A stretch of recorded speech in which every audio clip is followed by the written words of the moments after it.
ukwenza imali esheshayo.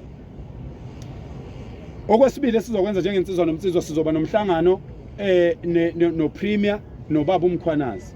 Sihambise uhla lwamaphoyisa esiwaziyo ukuthi adayisa ama drugs awase Richards Bay, awase Newcastle, awala eThekwini. Awokugcina idolobha singalibalanga isitenga. Niyazi ukuthi lapha kwaZulu kunesimo esibhlungu kangakanani esenzakalayo. Lapha kwaZulu kudayiswa ama drugs afihlwa ngaphansi kwestage noma kwesithuse selembe.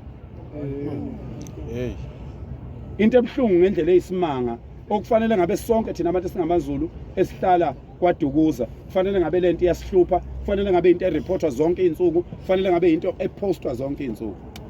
Ngaphansi kwesithuse senkosi, ngaphansi kwesithuse selembe, umqali walendlela yakwaZulu, umgqugquzeli wobumbano kubantu bakwaZulu, kudayiselwa khona ama drugs afihlwa khona.